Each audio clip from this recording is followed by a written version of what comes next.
The story begins on a hot afternoon in a small African village, the kind of place where the air carries the smell of dust and wood smoke, and life moves at a slower rhythm.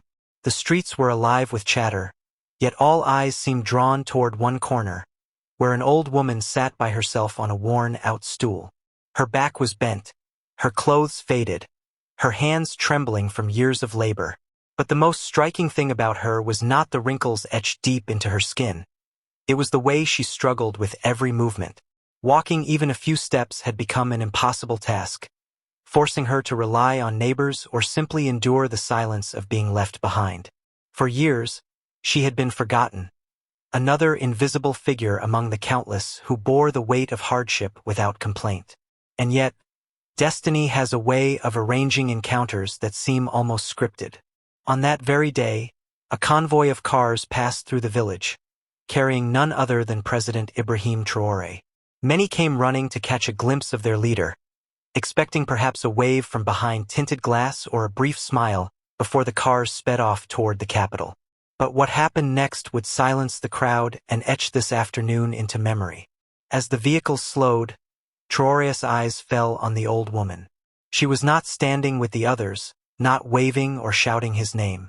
Instead, she sat quietly, staring at the ground, her face shadowed with exhaustion. Something about her presence tugged at him, an instinct that told him her story was far bigger than what met the eye. Without hesitation, he ordered the driver to stop. Gasps rippled through the crowd as the door opened and the young leader stepped out.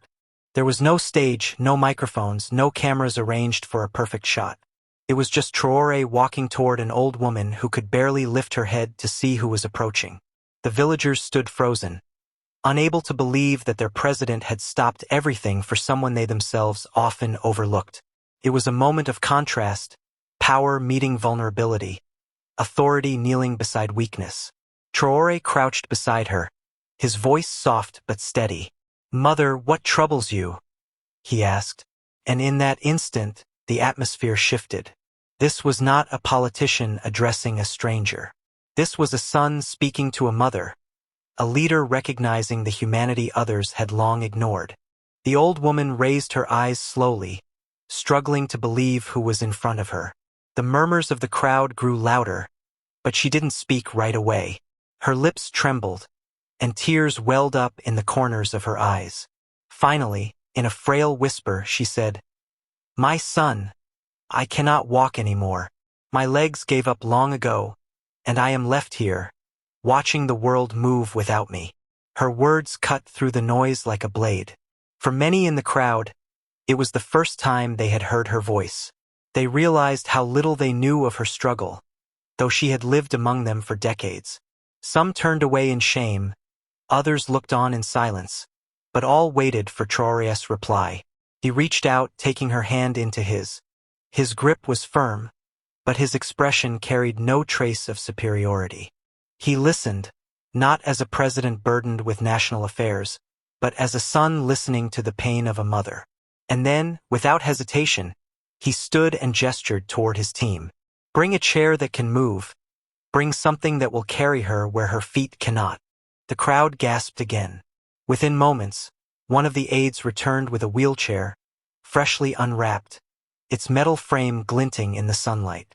The villagers whispered among themselves, stunned that something so ordinary to others had never found its way to this woman until now.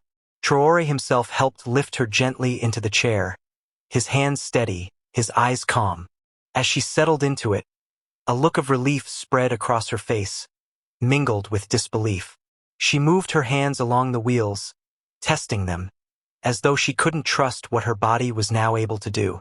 The villagers broke into applause, not because of the object itself, but because of the way it had been given, not by an order signed in a distant office, but by their leader standing beside them, acting with his own hands.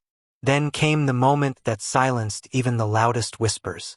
Instead of handing the chair to his guards or aides, Traoré placed his hands firmly on the handles and began to push her himself. The crowd parted, forming a path as the young president guided the chair forward. Each step he took was a statement. Leadership is not measured in distance from the people, but in closeness to their pain. For the first time in years, The old woman moved freely, the wind brushing her face as she glided through her village. And with every push of the wheels, the people felt a lesson being written in real time. Tears streamed down the old woman's cheeks as laughter and applause followed her through the narrow street. Children ran beside the chair, clapping, while elders bowed their heads in gratitude. For her, this wasn't just movement. It was freedom restored. For them, it was proof that compassion still had a place in leadership. When they reached the center of the square, Traore stopped, leaned forward and softly told her, "From today, you will never sit helpless again. Your dignity is the dignity of all our people." His voice carried not only to her ears but to the hundreds gathered around, and later, through cameras and phones, to millions beyond the village. The image of a president pushing an elderly woman in a wheelchair spread like wildfire. Across Africa and far beyond, people shared it, not because it was grand or luxurious, but because it was simple, human, and real. That small act, almost ordinary in nature, became extraordinary because of who chose to do it and how he did it. It wasn't just about helping one old woman walk again. It was about reminding the world that true leadership is measured not in speeches or power, but in kindness.